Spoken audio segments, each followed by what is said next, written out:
خوش نصیب لوگ وہ جن کو نصیب ہو صحبت اللہ۔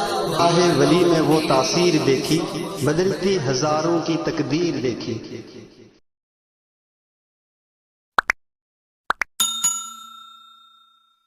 السلام علیکم ورحمۃ اللہ وبرکاتہ۔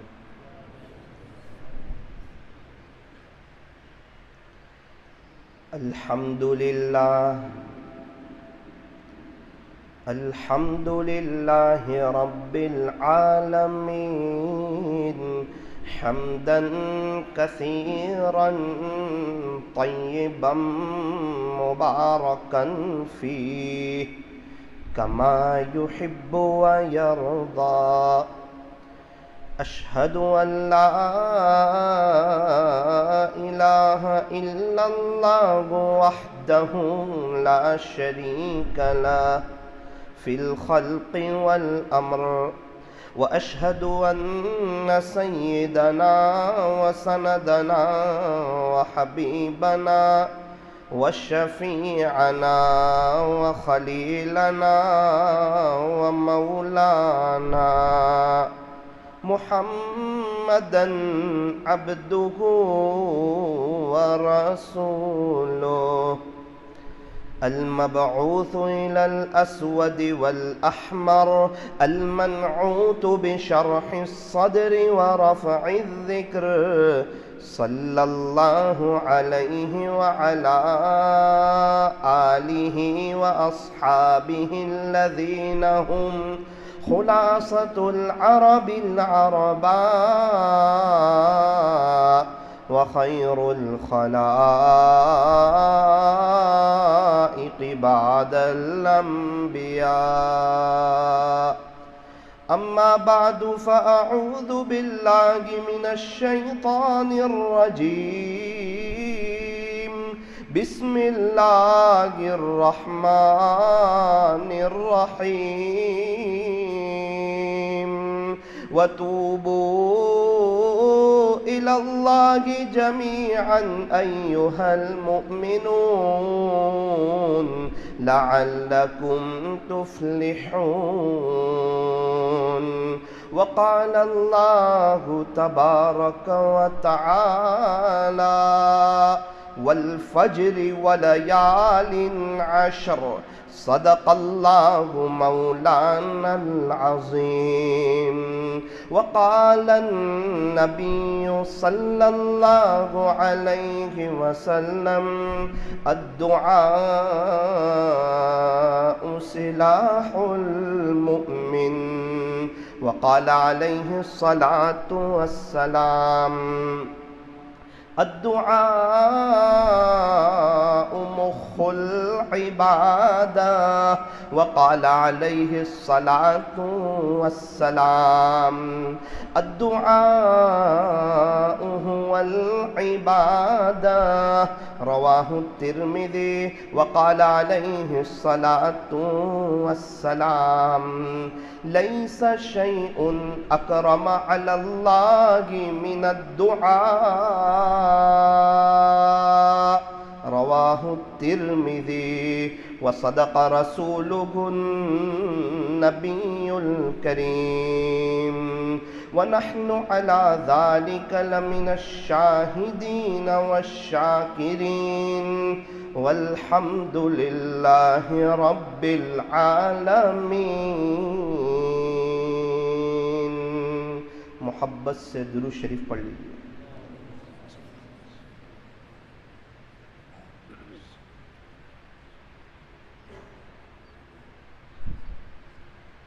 بزرگان محترم، معزز علماء کرام اور عزیز نوجوانوں، دعا کے 3 پہلو ہوتے ہیں، یا تو قبول ہو جاتی ہے، یا مصیبت کو ٹال دیتی ہے، یا آخرت کے لیے ذخیرہ کر لی جاتی ہے۔ بندے نے دعا کی، اللہ تعالیٰ نے فوراً قبول کر لی، جو مانگا تھا وہ دے دیا۔ فرمایا کہ یہ دعا کا ایک پہلو ہے۔ دوسرا پہلو یہ ہے، 11:45 بجے بندے نے دعا مانگی، اے اللہ میرا فلاں کام کر دے، مجھے فلاں نعمت دے دے، فلاں چیز دے دے۔ اس وقت اسے وہ چیز دینا بہتر نہیں تھا، لیکن 12:05 پر اس کا ایکسیڈنٹ ہونے والا تھا، تو اس دعا کے بدلے میں اس کے ایکسیڈنٹ والے مسئلے کو نمٹا دیا۔ یہ دعا کا دوسرا پہلو ہے۔ اور دعا کا جو تیسرا پہلو ہے وہ بڑا زبردست ہے، بڑا قیمتی ہے، بڑا نرالا ہے، اور اتنا زبردست ہے کہ جس کو یہ پہلو سمجھ آئے وہ بندہ پھر دعا والا بن جاتا ہے، اللہ سے مانگنے والا بن جاتا ہے، اللہ کے سامنے رونے والا بن جاتا ہے، جس کو دعا کا تیسرا پہلو سمجھ آئے۔ فرمایا کہ دعا کا تیسرا پہلو یہ ہے کہ اس کے لیے اس دعا کو آخرت میں ذخیرہ کر لیا جاتا ہے۔ کل قیامت کا دن ہوگا جب اللہ تعالیٰ بندے کو نعمتیں عطا فرمائیں گے، تو اس بندے سے کہیں گے، دیکھ میرے بندے، فلاں وقت مغرب کی نماز کے بعد تو نے مجھ سے یہ دعا مانگی تھی، اس وقت تجھے وہ چیز دینا مناسب نہیں تھی، آج اس دعا کے بدلے تجھے یہ انعام دیا جا رہا ہے۔ وہ جب انعام دیکھے گا، تحفے دیکھے گا، اللہ کی طرف سے ملنے والی چیزوں کو دیکھے گا، اتنا تڑپے گا، اتنا مچلے گا، اتنا افسوس کرے گا کہ ایک کاش میں پوری زندگی دعا کرتا رہتا اور اس دنیا میں میری ایک بھی دعا قبول نہ ہوتی۔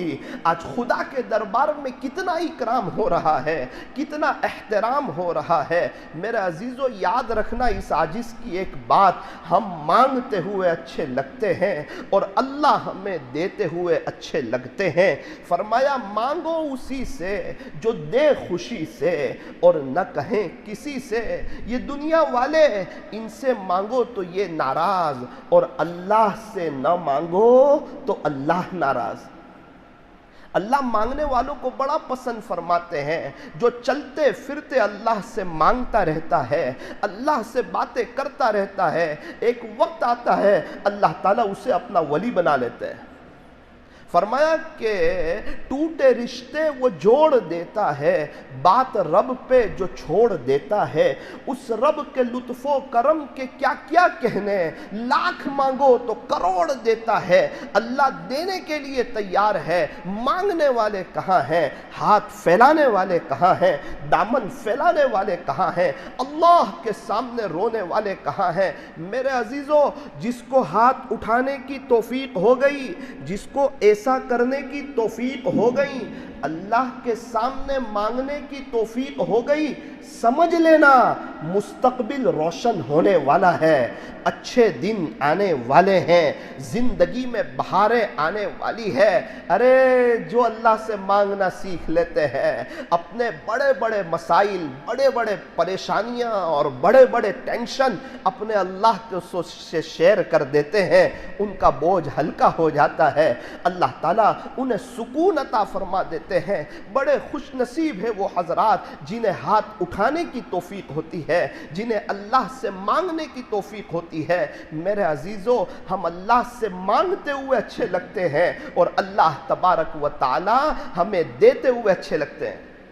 اس لیے آج کی مجلس میں 3-4 باتیں آپ کے سامنے رکھنی ہے۔ سب سے پہلی تو یہ بات رکھوں، اللہ کرے کہ میں اور آپ آج کی مجلس کے بعد اس بات کو طے کریں کہ انشاءاللہ جب بھی نماز کے لیے آئیں گے اللہ کے سامنے بھیک مانگے بغیر نہیں جائیں گے۔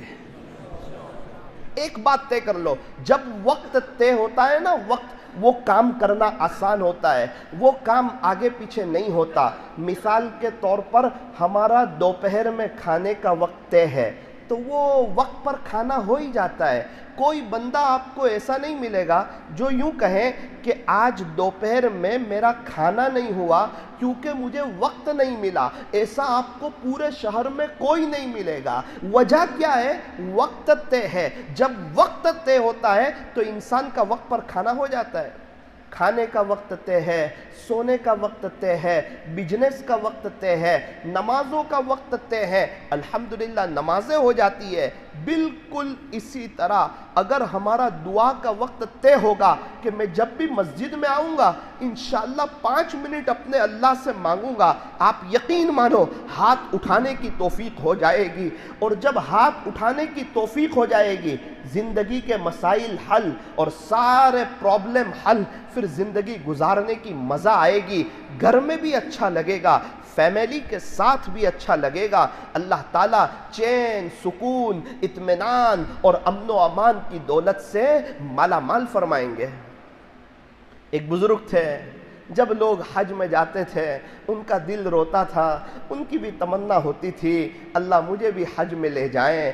جب لوگ وہاں پر عمرے کے لیے جاتے تھے ان کا دل روتا تھا، ان کی تمنا ہوتی تھی اللہ مجھے بھی عمرے پر لے جائیں۔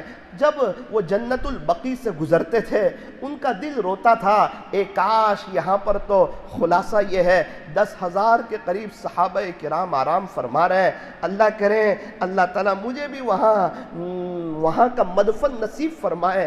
تو وہ بزرگ نے دعا کرنا شروع کی، اللہ سے مانگنا شروع کیا اے اللہ میں بھی ہر سال حج کرنا چاہتا ہوں۔ اپنے بزنس پر نظر نہیں رکھا، اپنی جیب پر نظر نہیں رکھا، اپنی آوک پر نظر نہیں کی کہ میرے پاس تو اتنے پیسے ہے ہی نہیں، حج بڑا مہنگا ہو گیا ہے اور میں تو جا ہی نہیں سکتا۔